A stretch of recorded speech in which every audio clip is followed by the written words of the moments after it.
안녕하세요. 국어 5등급이 수능에서 1등급 받은 비법을 공개하는 채널 국어 행동 강령입니다. 오늘은 비문학이 아닌 문학에 관한 내용을 다뤄볼 텐데요. 바로 평가원의 현대소설 출제 포인트에 대해 알아보겠습니다. 저는 이 출제 포인트를 깨닫고 소설 지문 읽는 시간을 압도적으로 줄일 수 있었습니다. 여러분들도 이 영상을 끝까지 보고 잘 이해하신다면 모의고사나 수능에서 문제 푸는 시간을 크게 줄이고 정답률 또한 높아질 것입니다. 그럼 바로 본론으로 들어가 보도록 하겠습니다. 현대소설은 지문의 길이가 매우 깁니다. 따라서 지문의 어느 부분에 집중해서 읽어야 할지 잘 모르시는 분들이 많은데요. 평가원이 출제하는 현대소설 지문을 보면 크게 세 부분으로 나뉩니다. 소설의 첫 파트에서는 대체적으로 작품의 전반적인 분위기와 상황, 그리고 인물들의 정보와 성격을 알려줍니다. 아무리 처음 보는 작품이더라도 내용이 이해가 갈 수 있도록 말이죠. 이 부분을 비문학에서의 깔아두기 구간과 비슷한 느낌이라고 보시면 됩니다. 깔아두기 구간이 무엇인지 모르시는 분들은 제 이전 영상을 참고해주세요. 그 다음 중간 파트에서는 갈등 상황과 같은 부정적인 상황이 등장하는 경우가 많습니다. 바로 이 부분이 현대소설, 아니 모든 문학 작품의 핵심 포인트입니다. 다른 부분은 대충 읽었더라도 이 부분만큼은 반드시 집중해서 챙겨가야 합니다. 마지막 파트에서는 이러한 갈등 상황과 같은 부정적인 상황에 대한 등장인물들의 반응과 태도가 나옵니다. 앞서 말씀드린 세 가지 파트가 대표적인 평가원 현대소설의 지문 구조이고 이 부분을 집중해서 읽어주고 반드시 챙겨가야 합니다. 특히 부정적인 갈등 상황과 이 상황에 대한 인물들의 반응 태도를 연결지어 읽어주는 것이 매우 중요합니다. 그럼 오늘도 평가원 지문의 예시를 통해 더 자세한 설명을 드리도록 하겠습니다. 2016 수능 국어 B형에 출제된 지문 9편례의 구두로 남은 사내입니다. 앞서 말했듯이 첫 파트에서는 인물들에 대한 정보와 현재 어떤 상황인지에 대해 집중해서 이를 탐색하며 읽어야 합니다. 네모 박스들을 보시면 대표적인 등장인물은 아내, 연기엄마, 나, 권씨 총 4명이 나오는 것 같습니다. 그리고 현재 연기엄마 배가 유난히 더 불러 보인다는 아내의 발화를 통해 연기엄마는 임신 중인 것을 알 수 있습니다. 작품을 계속 읽어보면 아내는 연기엄마가 임신한 사실에 대해 남의 일 같지 않다며 걱정하고 있습니다. 지금까지만 보면 연기엄마의 임신 사실이 작품의 부정적인 상황인 것 같은데 아직은 이게 왜 부정적인 상황인지 구체적으로 모르겠습니다. 왜 아내는 연기엄마가 임신한 것을 걱정하는 것일까? 와 같은 의문을 갖고 계속 읽어 나가시면 됩니다. 마지막 부분을 보면 아내와 반대로 연기엄마는 오히려 자기 분만 예정일도 모르는 등 아주 태평한 모습을 보이고 있습니다. 이와 같이 상황에 대한 인물들의 반응, 태도는 반드시 확보해야 한다 했습니다. 다음 내용을 보니 권씨에 대한 정보가 나옵니다. 권씨는 일자리를 구하지 못한 실업자인데 아침만 되면 출근 복장을 뻔질나게 차려입고 별다른 기술이나 뚝심 없이 공사판 같은 데 나가 막일을 하는 것 같다고 합니다. 권씨는 무능력하지만 체면을 중요시 여기는 사람인 것 같습니다. 이후 권씨의 아이들이 끼니 때가 되어도 문간방으로 돌아가지 않고 주인공의 가족의 공간인 안방에서 버틴다는 표현을 통해 권씨네는 주인공네 집에 새를 들어 사는 세입자이고 집안 사정이 심상치 않음을 알 수 있습니다.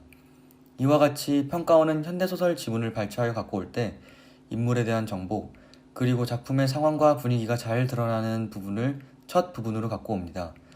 이제 남은 것은 갈등 상황과 이런 상황에 대한 인물들의 반응 태도만 파악하면 됩니다.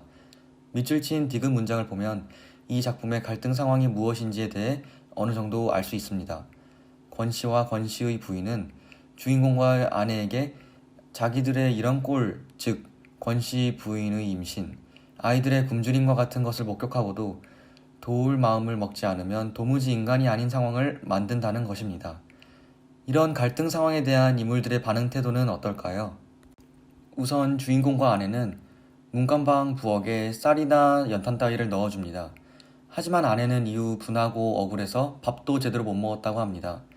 임산부나 철부지 애들을 생각하면 아무렇지도 않지만 자기 처자식조차 생기지 못하는 겉멋만 든 얼간이 사내, 즉 권씨한테까지 자기의 선심이 미칠 일을 생각하면 괘씸해서 잠이 안 온다고 합니다.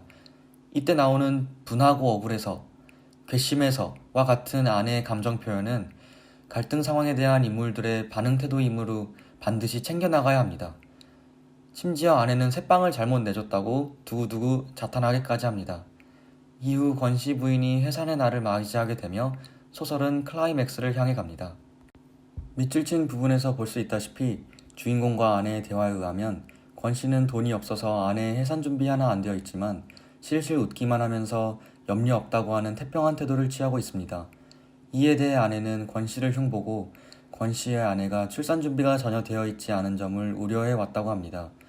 이 대목도 마찬가지로 현재 상황에 대한 인물들의 반응 태도에 집중해서 읽었어야 합니다. 권씨는 이후 나와의 대화 장면에서도 염려 없다는 태평한 태도를 취합니다. 나는 우리가 염려하는 것은 권 선생네가 아니라 바로 우리를 위해서요 라고 하며 일이 잘못될 경우 권씨를 원망하겠다는 태도를 취한 후 소설이 마무리가 됩니다. 그런 문제를 통해 정말 인물들의 반응 태도에 대해 출제를 했는지 살펴보겠습니다. 1번 선지를 보면 권씨네에게 선심을 베푸는 것을 비판하는 나 라고 하는 것으로 보아 나의 반응 태도를 정확히 파악했는지 물어보는 선지입니다. 권씨네에게 선심을 베푸는 것을 비판하는 태도를 취한 인물은 나가 아니라 아내이므로 인물의 반응 태도를 잘못 연결한 선지입니다. 2, 3번 선지는 내용일치 수준의 선지이고 정답 선지인 4번 선지를 보면 아내의 반응 태도를 정확히 파악했는지 묻고 있습니다. 권씨의 부인이 출산을 할 때 출산 준비가 전혀 되어 있지 않은 점을 주인공 아내가 우려해 왔다고 나에게 이야기한 후 나는 권씨를 마당으로 불러 이야기를 나눕니다. 따라서 아내의 불안감과 우려는 적절한 반응 태도임을 알 수 있습니다. 5번 선지 또한 아내의 반응 태도에 대해 출제하였는데요. 애초에 아내는 권씨에 대한 원망을 누그러뜨린 적이 없습니다. 따라서 이런 선지는 반응 태도 측면에서 이미 틀렸기 때문에 선지 앞부분과 상관없이 무조건 적절하지 않은 선지입니다. 이와 같이 반응 태도에 집중해서 읽으면 선지를 다 읽지 않고도 반응 태도 측면에서 1차적으로 걸러낼 수 있기 때문에 시간을 절약하는 데 도움을 줍니다. 마지막으로 현대소설 보기 해석법에 대해 설명을 드리고 오늘 영상을 마무리하도록 하겠습니다. 현대소설의 보기는 소설 내용을 일반화하는 경향이 있습니다. 좀 더 자세히 설명드리기 위해 같이 보기를 읽어보겠습니다. 1970년대 한국 소설에는 산업화 과정에서 공동체적 유대감이 파괴되고 개인주의가 팽배하면서 그 사이에서 고민하게 되는 소시민이 나타난다 에서 누가 떠오르지 않나요? 저는 권씨 집안에 도움을 주는 것을 꺼려하는 주인공과 주인공의 아내가 떠오릅니다. 보기를 계속해서 읽어보면 주변부로 밀려난 도시빈민과 같은 소외계층이 등장하는데 여기서 소외계층은 출산 준비할 돈도 없는 권씨와 권씨의 부인임을 알 수 있습니다. 이런 식으로 현대소설의 보기는 지문의 내용을 일반화하는 경향이 있으니 소시민은 주인공 집안, 소외계층은 권씨 집안과 같이 대상을 입혀서 읽어주면 보기를 보다 쉽게 이해할 수 있습니다. 그럼 정답 선지인 5번을 확인해 보겠습니다. 주인공은 권씨와의 대화 중 우리가 염려하는 건 권 선생네가 아니라 바로 우리를 위해서요 라고 했습니다. 따라서 나가 권씨네에 대해 염려했다는 것은 옳지 않으며 공동체적 유대감을 회복하려는 소시민, 즉 나의 욕망을 확인할 수 없으므로 5번 선지는 적절하지 않음을 알 수 있습니다.